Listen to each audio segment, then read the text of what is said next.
first person I'm going to have come up and speak is incredible, and I need to give a big thank you to her and her group, which is it's the Massachusetts Yang Gang. They helped put this whole thing together. They have been so incredible to work with, and she's going to talk a little bit about getting involved here locally. So give it up for Christine Donahue of the Massachusetts Yang Gang. Yeah, no, I got it. You got it? Welcome to Massachusetts, people. So, yeah, a few months back, I set up a Facebook page, and I decided to have a live stream event and try to get some volunteers. Like 3 people showed up. But those were 3 really committed people. So we started with this core group, and it started to grow.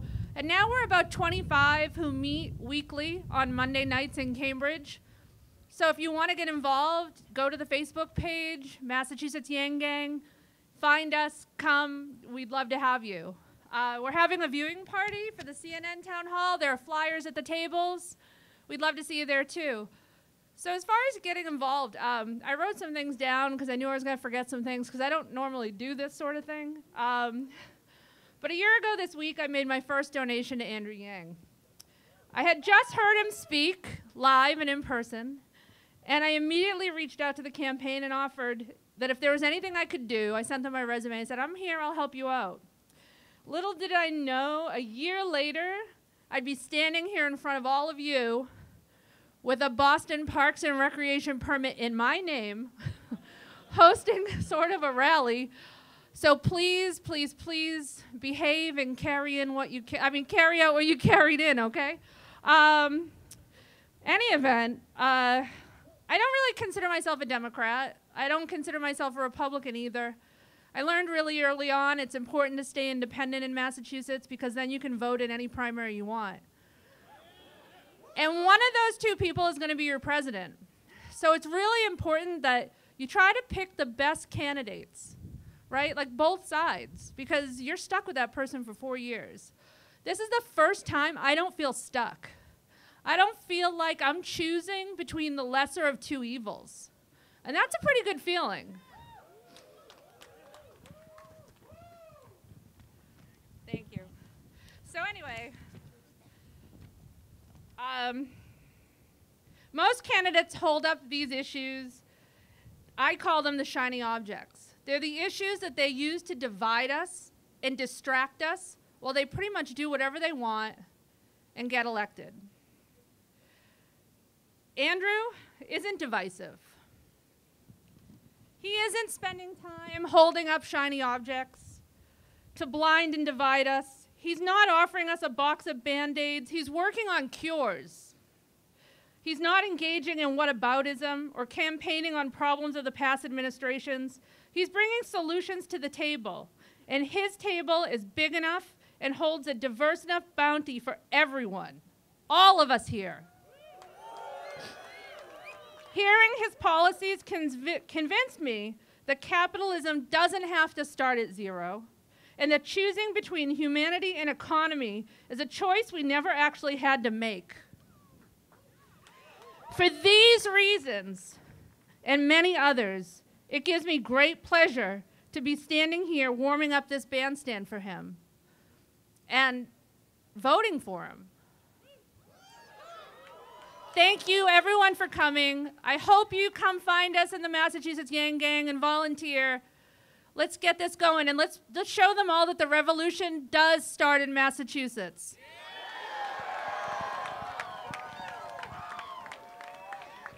Thank you, Christine. And I should say, so there's a CNN, did you mention the watch party? A watch party here at Hopscotch? So there's a watch party for the CNN Town Hall in, where is it? Brookline. It's in Brookline at Hopscotch. Hops and Scotch. Christine was supposed to say it. No, I'm totally kidding. No, I'm totally kidding. You were great. So it's at Hops and Scotch in Brookline. This Sunday, the town hall starts at 8 p.m. right before Game of Thrones. Is anyone doing a Game of Thrones watch party? Your sign is upside down. Get it together. Well done. Yeah. So yeah, so the town hall, the CNN, the town hall watch party that's happening in Brookline, you can find flyers for them at each of the various points, the little sign-in tables, so if you want to go. The other thing is we really need you all to host watch parties. So this is going to be a great way to get content and photos and videos of watch parties around the country that we will use as a campaign to show that this movement is so very real. So if you want to host a watch party, we've got a sign here. You can text HOST to a number that is there on that sign, as well as on signs, again, at these 3 tables. If you text HOST, you will get a link to set up your own watch party. Please, please do this. If you like what Andrew says tonight, if you like Andrew in general, this is going to be huge for our movement, our campaign. You have more information about what you should tweet out, and we'll get Andrew trending on that. And now before we get things, before I have my final speaker here, I just want to get you guys a little pumped up, warm you up a little bit. So here's the thing. Andrew says a lot of things about numbers. He's really into, the facts, which is very exciting. And he's going to say, yeah, math, exactly. So when he says things like, if you look at the numbers, I want you guys to put your math signs in the air, right? And yell. So if I say math, you say. If I say math, you say. If I say math, you say. There you go. That was good. All right. And one more, which is Andrew Yang. Andrew Yang. Andrew Yang. Andrew Yang. Andrew Yang. Andrew Yang. Andrew Yang. Andrew Yang. I never know how to close that out, but you guys did pretty well. All right. So before I introduce Andrew, we have one other gentleman who's going to get up here and introduce him for me. This man has known Andrew for many years. He met him originally through VFA, Andrew's a nonprofit that he started many years ago.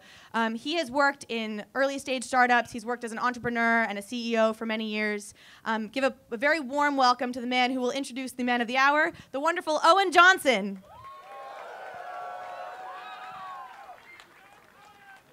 Thanks, Carly. So, how's spring going, everybody? Yeah, I'm going to keep this really short because you guys probably want to strip down and go to the beach sometime soon, but, So I met Andrew 10 years ago, like Carly said, or just about 10 years ago, when he was just kicking off Venture for America. I was running a startup accelerator down in Providence, and I thought it was a great thing that he was doing. Really impressed by that. And then there was a long period of time where we really didn't cross paths. And a couple of years ago, we crossed paths again at a mutual friend's wedding. And we really hit it off. And we started talking about UBI, the concept of humanity first, and the Expanse series. Anybody read those books or seen the movies? Yeah, anyhow, it has UBI in it. So we started talking about that, and it was awesome. And so we chatted, he was telling me he was going to write a book and run for president, and I was like, you're crazy. Like, better you than me, man, but, if you want to do it, that's great. I think it's awesome. I think UBI is a good thing. I think a lot of the concepts you're talking about are really important. And, so I'm just really here to share what really got my attention. My attention was caught by, the idea that our economy shouldn't really be about numbers. Like, we can be a capitalist society and still support people and really measure the things that are important for people's happiness.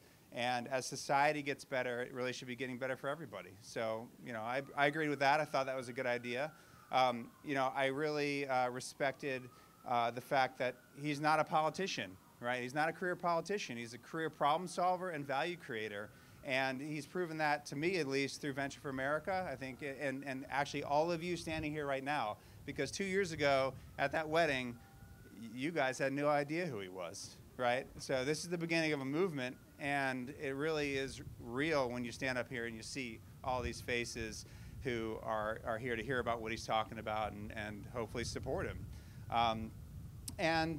Ultimately, I really think he's the guy to do this. The fact that he is focused on facts, that he's focused on figuring out what the right metrics are, what are we measuring? If you can't measure it, you can't improve it. It's kind of a cliche in the business world, but it really is true. Like, we're looking at the wrong things in society today, and if we look at the right things, then we can fix society and make it better for everybody. So really the idea that we're going to do that and that Andrew's focused on that really resonated with me. So I'll leave it at that since it is freezing out here. And I just want to take a quick picture to prove to my kids that I was here. And then let's do a little selfie video. Yeah! Woo! One more time, because I had the camera the wrong way. Yeah! Andrew! Andrew, without further ado, I'd like to welcome the next President of the United States, Andrew Yang! Woo! Hello, Boston! Oh my gosh, look at you! How beautiful are you? Wow! Andrew Yang, chant my name, chant my name. Wow! Thank you all, thank you. Thank you, this is incredible. I'm gonna stand up here and risk injury. So I want to thank Owen Johnson. Let's give him a round of applause. Owen's been my friend for many years. And he runs a brewery, so if you like beer, Revival Brewery. Also want to shout out to Ian So, chicken and rice guys. Who's been to chicken and rice and loves chicken and rice? Yes. It's so tremendous to be here with you all. As Owen said, 2 years ago, you probably never heard of Andrew Yang. Actually, I'm going to guess 2 months ago, a lot of you probably never heard of Andrew Yang. A lot of you might have found out about me on the Joe Rogan podcast. Raise your hand if that's you. Yeah, man, love Joe. But I've been working on this and this campaign for over a year. I'm, as he said, not a politician. I'm an entrepreneur and problem solver. How many of you all are entrepreneurs or work in tech or are thinking about starting a business? Yeah. So for me, I've been an entrepreneur this last number of years. I was working on an organization called Venture for America that I started in 2011. So in 2011, I was looking around and said, man, we have so many smart young people doing the same shit in the same places, which was like Wall Street, management consulting, law school, Silicon Valley. And I was like, well, they don't seem very happy. And like the rest of us wish they'd do something cooler. So then I was like, well, what do they want to do and what would be really cool? So I thought, you know what would be awesome is if they became entrepreneurs in cities like Detroit, Cleveland, St. Louis, Baltimore, New Orleans, Birmingham. So I quit my job. I donated some money to start a new organization called Venture for America. And I said, let's give young people a real choice to do something awesome. Yeah, so that was 2011. Fast forward today, how many of you all like documentaries? How many of you have access to a Netflix password? So there's now a documentary on Netflix about my organization called Generation Startup. It follows 6 entrepreneurs as they try and build business in Detroit for a year and a half. So I helped create several thousand jobs around the country. I was honored by the Obama White House, or as I call it, the good White House. And so this is my life from 2011 to last year. But then in 2016, Donald Trump became our president. You all remember that? And so you reacted the same way I did. I was like, holy shit. Like, we got so desperate that we just elected a narcissist reality TV star to be our president. I think it must be even worse than I thought. And so I started digging into the numbers. And if you were to look at the mainstream media, the numbers, the math, that's right. Because if you look at the numbers, you see that there's a straight line up between the adoption of industrial robots and the movement towards Donald Trump. What are the explanations for why Trump is our president in the mainstream media? If you just like turned on CNN or some cable network, why do they say Donald Trump is our president today? Racism, Russia, Facebook, the FBI, some combination of those things, right? Deep state. Sorry, that man goes on the internet. So that's good. I mean, I have a very internet candidacy. So it is not, well, it's a lot of things that got Donald Trump into the White House. But the big driver that no one is talking about is that we automated away 4 million manufacturing jobs in Michigan, Ohio, Pennsylvania, Wisconsin, Missouri, Iowa, all the swing states that Donald Trump needed to win and did win. And raise your hand again if you work in technology. We're in Boston. A bunch of you guys work in technology and gals. So if you work in technology, you know that what we did to the manufacturing jobs over the last number of years, we're about to do to the retail jobs, the call center jobs, the fast food jobs, the truck driving jobs, and on through the economy.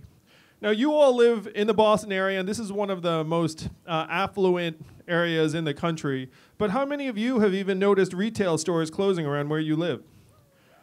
And why are those stores closing? Amazon, that's right. Amazon just sucks up another $20 billion in business every year, and the stores survive for a while, but now they're closing. And when you see them closing, it makes you sad, but then you realize you haven't been in that store in months.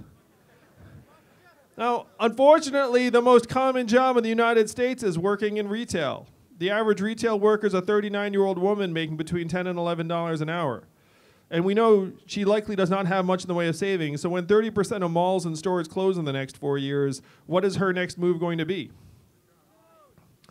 How many of you saw the recent Google AI demo where AI did the work of a call center worker, like made an appointment, picked up the phone? How many of you guys saw that? Yeah, I know. So right now, when you get a robot on the phone, when you call customer service, you're like pounding keys being like, get me a human, get me a human. Like, I hate these bots, get me a human.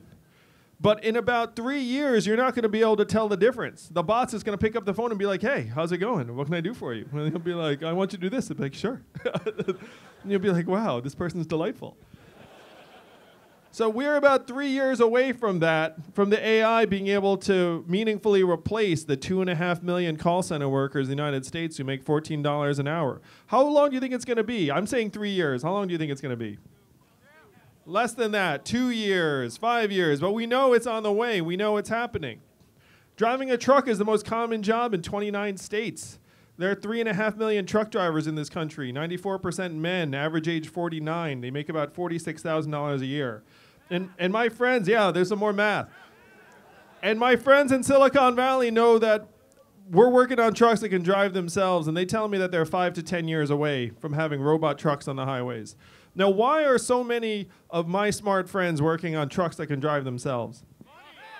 Money, that's right. That's where all the money is. $168 billion a year in financial rewards for automating truck driving as a job. And that's not just labor savings, that's also equipment utilization, because right now the trucks have to stop after 14 hours so the driver can go to sleep. The robot truck, 24/7. Fuel efficiency, because robot trucks can convoy up so they can use less fuel. And fewer accidents. Right now, 4,000 Americans die in accidents with truck drivers every year.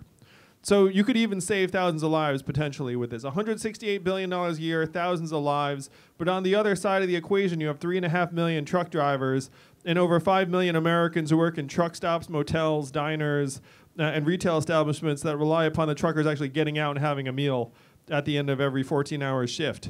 So this is the irresistible force, the $168 billion, and the immovable object. And when I say immovable, I'm going to suggest that the truckers are not going to take losing their jobs very well.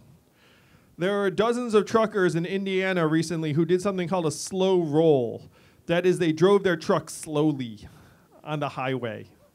And it gummed up traffic. They just decided to go 45 miles an hour, and then everyone behind them was like, what the hell is going on? Why are these trucks going so slow? And these dozens of truck drivers were protesting electronic monitoring of their driving. They didn't like the fact that there were instruments in their trucks keeping track of their driving time. So they decided to protest. How do you think they're going to respond to a robot truck that never stops and is going to take their job? Yeah, it's going to get really, really gruesome. And only 13% of truckers are in a union.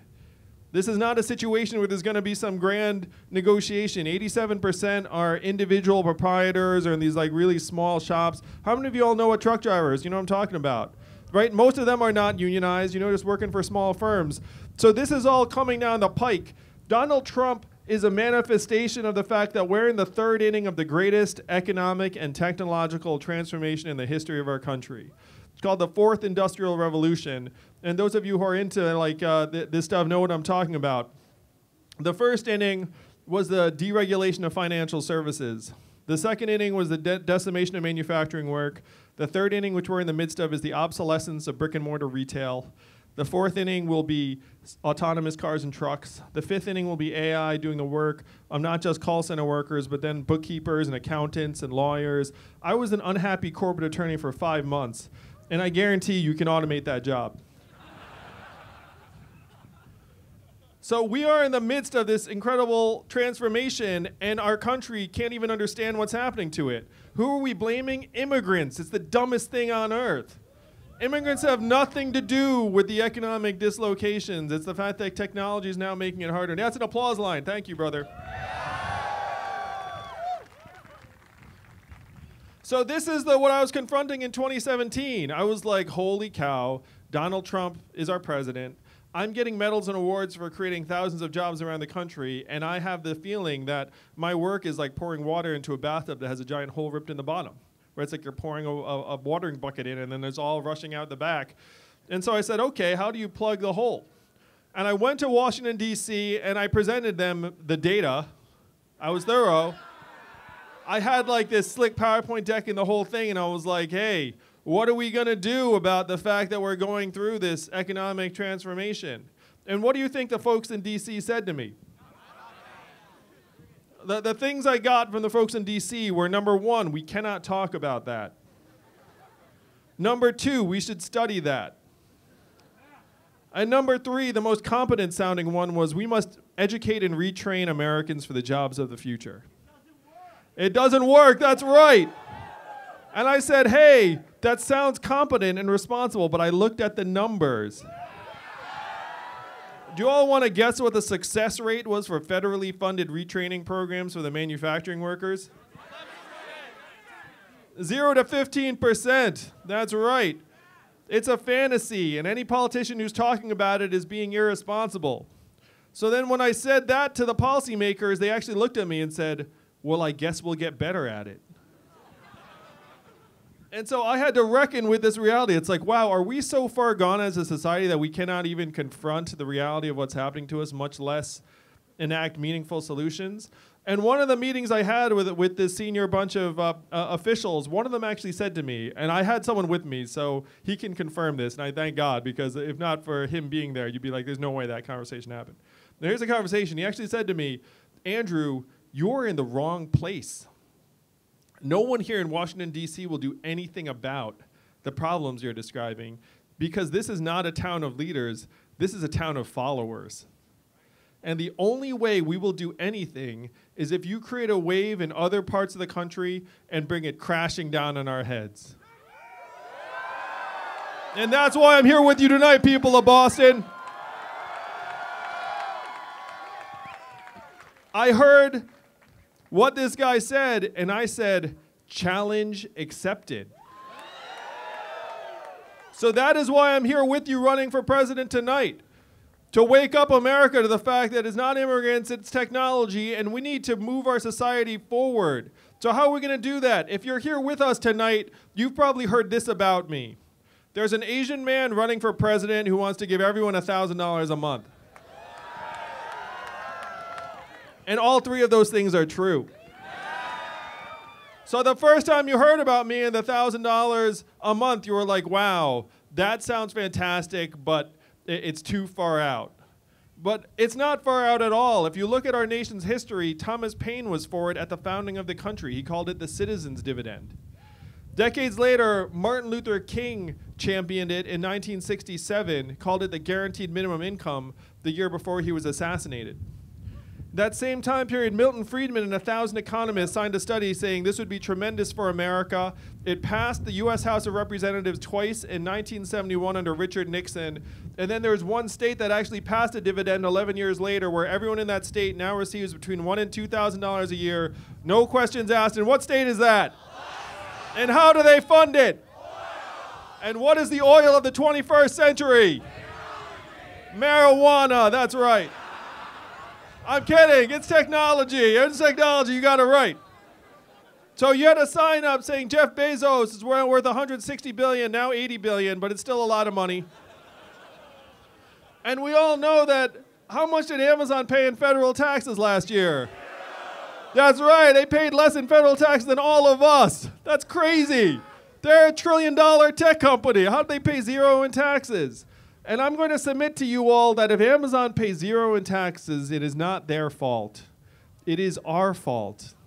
It is their job to try and pay as little taxes as possible. They have accountants and lawyers like high-fiving each other being like, 0 taxes, we did it again, Jeff. And Jeff's like, here's your bonus. And then they all like went home and took baths in gold coins and like, you know, they started throwing stuff at each other. That's their job.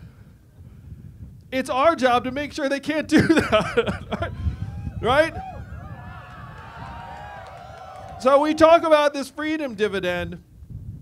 We can fund it as long as we put the American people, the beautiful people here in Boston, in position to benefit from all this automation and innovation that's taking place. And as a parent, what excites me most about the freedom dividend is that it would make children and families stronger. It would make us healthier. It would make us mentally healthier. It would drive us to be able to do the work that we want to do. And it would recognize the kind of work that my wife does every day. My wife's at home with our 2 young children, one of whom is autistic. And right now, what does the market value her work at? And what does GDP value her work at? And we know that's perverse. We know that's the opposite of the reality. We know that she's working harder and doing more important work than just about just about anyone else. I was about to say, like, I mean, I'm running for president, so I guess it's pretty cool. But so we have to evolve and start recognizing the work, the real work that's being done in our families and communities every day. And one thing that drives me nuts is that the Democratic Party wants to be the party of empowering women.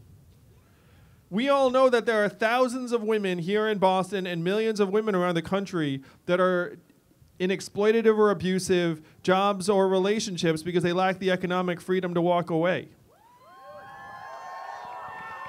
So are we going to talk about empowering women, or are we going to put $1,000 a month in their hands and really empower women?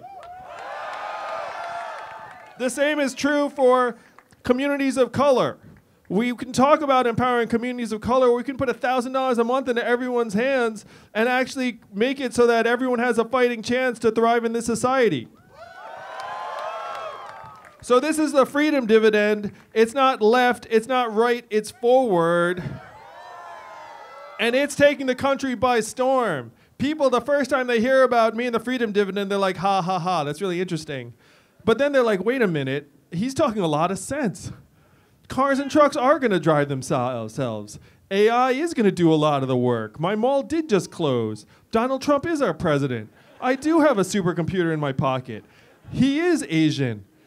And then like all of this stuff starts clicking in their minds and they're like, holy crap, he's right. We should totally give ourselves $1,000 a month. And then you realize in a democracy, there's absolutely nothing stopping us from giving ourselves $1,000 a month. Nothing at all. So it starts as far out, but then it becomes really like the inevitable the more you think about it. And that's what this campaign's about. This campaign's about taking the fantastic and making it inevitable as fast as possible. So the freedom dividends, big step number 1. Step number 2 is we have to get health care off the backs of American families and workers. Because you all look really young and healthy, but I'll tell you, our healthcare system, it gets so messed up the further in you go, where when you get sick or injured, you get more stressed out about paying for healthcare or navigating our crazy system than you do actually getting well. And this is particularly true when you have a loved one that's sick and you have to help start making decisions for them. And we can do so much better than this. Another thing that infuriates me is when people are like, where are you going to get the money? Are you kidding me? We spend twice as much as other countries on our healthcare right now to worse results. We spend 18% of GDP. It's like, oh, we're spending the money. we have the money. We just have to put the money to better use and create better incentives in our healthcare system, because right now our healthcare system's all about making money and not actually making us healthy. So that's big move number 2. And for big move number 3, how many of you get excited about GDP when you wake up in the morning? Boo, boo, boo on you. I know, you didn't know whether to cheer or boo. But, so GDP is something we made up almost 100 years ago. And even the inventor said, this is a terrible measurement of national well-being and we should never use it as that. Oh, seriously, we're like following this GDP number off a cliff. Because if you look at it, self-driving trucks are going to be great for GDP, but they're going to be terrible for a lot of people. So instead of GDP, what would you get you excited when you wake up in the morning? What would you actually be like, yeah, I'm really psyched to make that happen?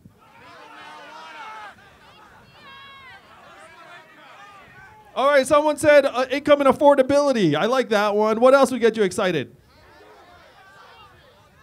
Mental health and freedom from substance abuse. That's right. There's a mental health crisis in this country. We're like, we have like record levels of anxiety and depression, and we're like, oh, GDP's high. Who cares? It's like we're freaking miserable. Like, who cares about the GDP? How about health and life expectancy? And one of the things, again, like our life expectancy has declined for the last 3 years. How many of you knew that? And why has it declined? Suicides and drug overdoses. They've both overtaken vehicle deaths for the first time in American history as causes of death. You all know the last time America's life expectancy declined for 3 years in a row? The Spanish flu of 1918. We're actually back in Spanish flu territory, and we're like cheerleading this phantom GDP number. It makes absolutely no sense. So when I'm president in 2021, I'm just going to go down the street to the Bureau of Labor and Statistics and say, hey guys, GDP, really old, really stupid. We're now going to update it to these measurements that actually would matter to the American people, and then every year I would present on them at the State of the Union. What do you all think about that? Yeah, I'm going to be the first president with a PowerPoint deck for the State of the Union. Instead of these bizarre theater performances we're subject to right now. I find them unwatchable. How about you all? So these are the big three planks of the platform: the Freedom Dividend, Medicare for All, and the New American Scorecard. Now we've got another 87 proposals on the website, including forgiving a lot of student loan debt, because I think it's super immoral. Because I think it is super immoral how we've weighed down people with $1.5 trillion in student loan debt and somehow blamed you for it. How the hell is that your fault? And who benefits from that? Really, it's like it's the lenders, it's the government's actually making money off of you. It's the universities that have just let their costs like go to the moon. So there are a lot of things we need to do to make this society work for you all. Like if you're a young person, and many of you, you look quite young. If you're young in this country and you feel like you've been shafted, you have been shafted. You know what I mean? It's not your imagination. And worse yet, we've blamed you for it. We've been like shafting you and then been like, your fault. So I'm here to unshaft you all.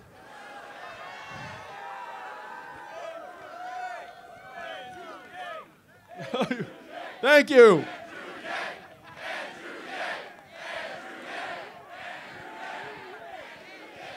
Thank you all. It means so much. It's so awesome to be back in Boston. I spent a lot of time in Boston. I have family here in Boston. Any of my family members here today? Total silence. None of my family showed up. That's cool. They're like, only for the inauguration, Andrew, only for the inauguration. Well, it's great to be back in Boston and seeing this crowd. Like, our potential as a campaign just grows every day. According to the internet, I'm number 5 in terms of probability to win the nomination. And we know the internet is never wrong. The internet is undefeated. We've raised millions of dollars in increments of only $18. So my fans are even cheaper than Bernie's. Thank you. So if you haven't made a donation, raise your hand if you haven't made a donation. So yeah, all you have to do to fit in is like $18, and then it'll be all of a sudden you're at the national average. It's really cheap. It's cheap buy-in to the Yang Gang. We've got the cheapest initiation of any gang. Though if you do leave, we do come find you. No, I'm just kidding. And I've got my own CNN town hall this Sunday at 8 p.m. Right before Game of Thrones. We're calling it Yang of Thrones. So just tell your friends who you know we're going to turn on the TV at 9, just be like, hey, let's turn it on at 8, and let's watch this Andrew Yang guy talk sense to the American people. Will you do that? Yeah! So this campaign is just climbing and climbing. We came out of nowhere. We've already made the Democratic primary debates in both June and July. And everywhere we go, people are like, wow, you don't sound like any politician I've ever heard again, and I like that. They get this glint in their eye. They're like, ooh, I like it. I didn't know I was going to like it this much. It's like, oh, yeah, there's plenty more where that came from. So the sad truth is that if Americans who don't like politics get together, we will win. No, it's true. You just look at the numbers. Like, more Americans dislike politics than the numbers. Dislike politics than like it. So what I need your help with is to spread the word to people who like politics, who don't like politics, who consider themselves Democrats or progressives or independents or libertarians, or even Trump voters that are coming around. How many of you all voted for Donald Trump and are here today? That's what I'm talking about. Let's give him a round of applause. Yeah. That we need to let the rest of America know that Andrew Yang is the candidate to beat Donald Trump in 2020. Because I can get the independents, I can get the progressives, I can get the Democrats, I can get the Trump voters, I can get the libertarians. Donald Trump is our president today because we have some serious problems. We do have some serious problems. Unfortunately, his solutions are the opposite of what we need. His solutions have been to freeze time, to turn the clock backwards, to build a wall. We need to do the opposite of all of that. We need to move the clock forwards. We need to accelerate and evolve our economy and society as fast as possible. And I'm the man for that job because the opposite of Donald Trump is an Asian man who likes math. Thank you very much, Boston. Thank you. I love you all. Let's make history together in 2020. Thank you. Thank you all.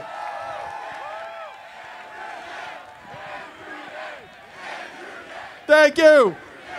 Chant my name. Now do it. Thank you all. I love you. Thank you.